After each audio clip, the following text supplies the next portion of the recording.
Quando quiser. Tá. Professor, boa noite. Vitória importante contra o Botafogo da Paraíba, estreia na Copa do Brasil, jogando aqui em São Luís.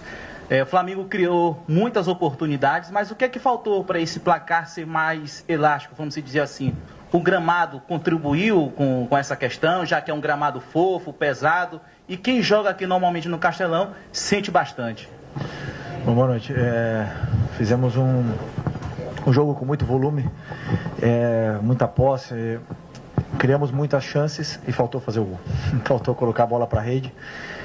E hoje era um daqueles dias assim que o brilho, né, na frente do goleiro estava apagado. Mas continuar trabalhando, continuar assistindo para poder evoluir nesse aspecto aí que os jogadores sabem, porque eles mesmos são os que mais se cobram e mais ficam doloridos quando erram gols, com uma oportunidade de fazer o que é mais bonito no futebol, que é fazer um gol e comemorar com a torcida quando eles não fazem. Eu sei que eles ficam sentidos e hoje todos eles do ataque tiveram chances e no final não, só quem fez foi o menino da base, né? Então vamos continuar evoluindo nesse aspecto. O campo realmente sem palavras, sem condições, mas prefiro olhar para onde eu controlo, que é a minha equipe, e agora pensar para frente. Felipe, boa noite, parabéns pela vitória. Muita gente fala que deveria ser elástico, enfim, o resultado, mas como você citou, o gramado teve foi um fator importante para atrapalhar o jogo do Flamengo, né? Como pegar esse jogo de hoje e pegar alguma coisa positiva e, sei lá, talvez colocar isso como algo positivo para o decorrer da temporada? Não, hoje temos inúmeras coisas positivas durante o jogo. A estreia como titular do João, não sentiu o jogo, tivemos minutos para jogadores que não vinham jogando tanto, tivemos uma atuação muito sólida, muito importante. Com esse gramado conseguiram criar essas relações, conseguiram criar entre eles. Faltou um pouco de ataque à profundidade, falei isso com eles, faltou a gente atacar mais o espaço, porque era onde a gente podia criar perigo, e um time tão fechado, momentos com uma linha de 5, outra de 4 dentro da própria área, fechado muito por dentro, então realmente os espaços que eles deixavam era mais pelas laterais do campo, e aí tivemos muito boas combinações, e principalmente também o controle das transições, e a fase defensiva foi muito sólida. Então saiu com muitos aspectos positivos do campo e alguns para corrigir. Mas em geral, assim, ver jogadores atuando nesse nível de controle de bola, de domínio, essas relações entre eles nesse gramado, porque o nível desses jogadores são muito alto. Felipe, boa noite, parabéns pela vitória. Vocês estão no meio de uma sequência de viagens muito difíceis, uma logística muito difícil, vir a São Luís, depois ir a Belo Horizonte, em seguida ir a Santiago do Esteiro, e no meio desse processo, jogos também difíceis, Botafogo, Cruzeiro, Central Córdoba, e vocês já nesse primeiro jogo, por mais que tenha uma logística complicada de vir a São Luís, chegar de madrugada, vocês receberam um apoio gigantesco do torcedor daqui do Maranhão, um incentivo desde o aeroporto, ao hotel, a chegada do estádio, e eu queria que você falasse da importância desse apoio do torcedor em meio de uma sequência tão difícil de viagens e de jogos. Não, foi uma festa linda do torcedor aqui. Se eu não me engano, foi a primeira vez que eu vim aqui. Eu não, sinceramente, tentei pensar se eu joguei aqui, mas acho que não tinha nunca vindo para cá. E tem muito flamenguista, né? O que me deixou triste foi a nossa logística foi um desastre. Chegamos muito tarde, depois a falta de organização com essa parte dos torcedores e a falta de organização para entrar no hotel nos levou quase 1 hora para a gente chegar no nosso quarto. Então isso foi um quesito que nós temos que melhorar. Nós não podemos deixar isso acontecer.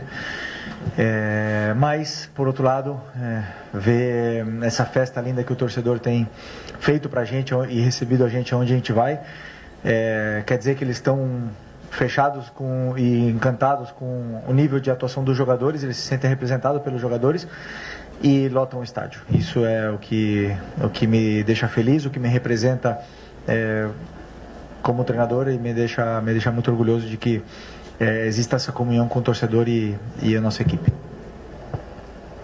Boa noite, Felipe. Léo José do Coluna do Fla. O Boto disse em alguns momentos que espera o Jorginho antes do Super Mundial. E aí, como você conversa bastante com o Boto, tratam bastante sobre elenco, e agora o Jorginho ele já vai traçando o futuro dele no Arsenal, você, Felipe Luiz, chegou a falar com o Jorginho ultimamente? Já começa a traçar uma equipe já com o Jorginho? Eu não sabia dessa notícia. Falo com o Boto todos os dias, nunca me falou nada disso.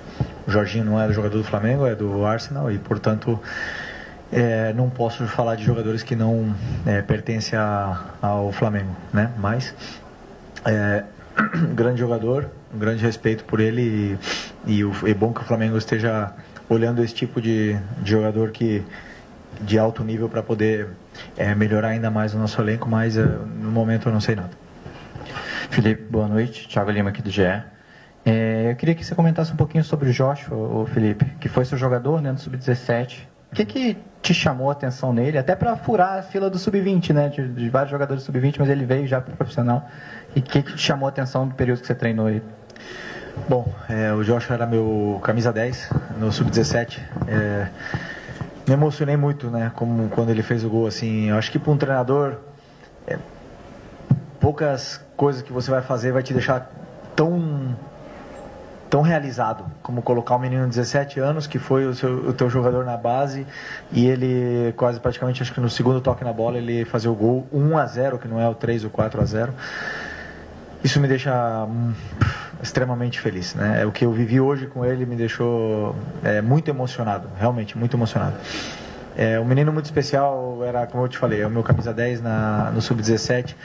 O primeiro título da minha carreira como treinador, ele participou, foi uma peça muito importante na equipe. Eu fazia muitos movimentos específicos para ele, né, para que a equipe girasse em torno dele. Eu sei o talento que ele tem.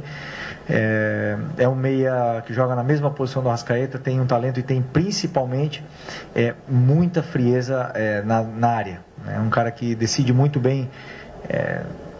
Tem as decisões, as tomadas de decisões dele sempre são muito assertivas na área, e um jogador que perde pouco a bola, tem uma visão de jogo muito boa. Então, além do carinho que eu tenho por ele, porque é um menino que entra, você vê o brilho, a energia que ele entra, é positivo sempre, os jogadores adoram ele, encaixa muito bem no grupo, e eu sinto como se tivéssemos contratado um jogador nesse momento. Ganhar um menino de 17 anos que entra sem medo desse jeito é muito especial para mim. Fiquei muito feliz hoje, muito emocionado. Felipe, boa noite. Queria que você falasse um pouco do Michael, que é um jogador extremamente voluntarioso, esforçado, mas que não tem conseguido fazer os gols, que a gente sabe que é importante para a afirmação do atacante. Você poderia falar para a gente nesse sentido? O Micha, realmente, assim, ele na frente do gol, no terço final, no último momento ali, ele está pecando um pouco, né? Aí entra um pouco o que eu falei do brilho, né? Que os jogadores de frente, eles passam por essas fases mais goleadoras, menos goleadoras, e eles te dão essa sensação de perigo sempre que chegam ali. Então o Michael está fazendo tudo certo, assim, para a equipe, pressiona, ataca espaço, tem um contra um, se associa bem com os companheiros, faz todos os movimentos, mas o último momento ele está pecando um pouco, né? Então, assim, mas ele é o cara que mais fica no treino depois que acaba o treino, para fazer complemento, para fazer finalização, para fazer esse ajuste que falta, e assim, recuperar um pouco de novo esse brilho, né, que eu falei, porque é um jogador muito importante para mim, para a equipe. É um jogador muito importante, foi titular ano passado comigo na final da Copa do Brasil, foi titular toda a parte final, foi titular da Supercopa, foi titular praticamente todo momento até ter essa lesão. E sempre que um jogador volta de lesão, ele ainda volta um pouco se encontrando, né? Então, assim, eu acredito que a atuação dele, por não ter feito bem esse último terço, e a torcida que acabou pegando um pouco no pé dele, acaba afetando um pouco a parte mental, mas já estou aqui para não desistir de nenhum jogador. Como eu falei para vocês, eu nunca vou desistir de nenhum deles enquanto eles estiverem aqui, para poder recuperar a melhor versão dele e o brilho que ele tem. Felipe, uma segunda pergunta, já que estamos falando de base também, sobre dois jogadores do Sub-20 que não têm sido relacionados por você ultimamente. Um é o Wallace Ian, que vinha entrando com você no Carioca, vinha entrando bem, inclusive. Tem muito torcedor que pergunta, poxa, por que o Wallace Ian, inclusive, não poderia ter vindo para esse jogo de hoje? E o outro é o Guilherme, que vinha sendo utilizado muito por você, principalmente ano passado, né, na sua reta final, e que também não voltou esse ano. Bem, o Wallace é um jogador também que eu tenho muito carinho, o Guilherme também, adoro esses meninos, adoro todos eles que trabalharam comigo lá, eu tenho uma relação muito especial com eles. O Wallace, quando eu faço a lista da relação para o jogo, eu penso no jogador que vai jogar, na possível troca. Então eu tenho, hoje com a volta do Pedro, com o Juninho, com o Bruno, com o Plata, eu estou coberto nessa posição, né? Eu não, nesse momento eu vejo eles na frente do Wallace, né? Então o Wallace agora precisa continuar fazendo o que ele estava fazendo, que é fazer gols, é se destacar no sub-20 e chamar na minha porta fazendo dentro do campo. E aí eu sei que eu posso contar com ele, porque é um jogador que tem as características de 9 que eu gosto, né? Então, e aliás tem a relação comigo que é muito boa. O Guilherme também passa por um processo parecido com o do Wallace. Tem outros jogadores, tem o Arrasca, tem o Plata, tem outros jogadores que estão aí.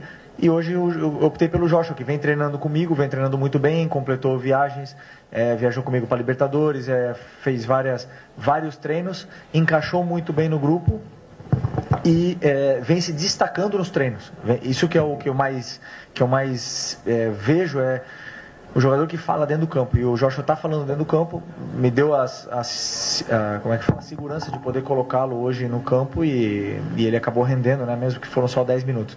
Então é um processo de concorrência muito grande que eles têm, aliás, pelo craque, estrela e ídolo que é o Arrascaeta, que está na frente deles hoje, mas que eles possam se espelhar e poder sempre ser uma opção para mim quando eu precisar.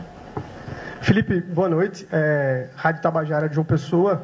Eu queria te perguntar sobre o adversário, né? Imagino que naturalmente você já está acostumado a enfrentar times com linhas baixas, né? Enfim, que vem por uma bola. O Flamengo teve bastante volume e várias oportunidades. Mas queria uma avaliação tua sobre esse adversário, um time de Série C, um investimento evidentemente muito menor do que é o do Flamengo. A avaliação do adversário e como se portou a tua equipe também diante dessa situação de jogo. Primeiro tempo talvez um pouco o ritmo mais baixo, no segundo vocês conseguiram encontrar o gol.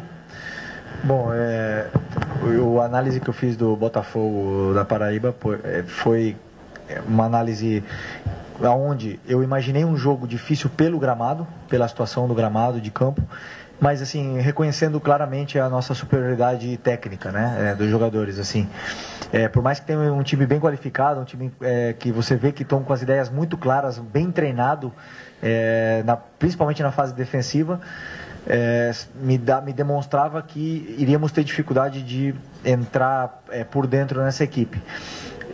Mas, claro que o campo e a circulação de bola sempre fica um pouco mais lenta nesse aspecto, mas não posso deixar de reconhecer que antes, na análise que eu fiz, eu senti que sim, éramos bem superiores ao time deles. Não sei sinceramente o nível da Série C, mas eu acredito que uma equipe tão bem trabalhada na fase defensiva possa sim brigar pelo acesso, porque esse ano jogamos contra algumas equipes do Carioca e muitas delas, ou Volta Redonda, por exemplo, que joga a Série B. Essa equipe aqui tem um nível técnico e tático assim parecido ou superior até a essas equipes. Então, essa é a minha análise sobre o Botafogo. Agora conseguimos o resultado que queríamos e temos a volta e na frente, diante do nosso torcedor, para poder vencer. Obrigado, gente. Obrigado, boa noite. Valeu.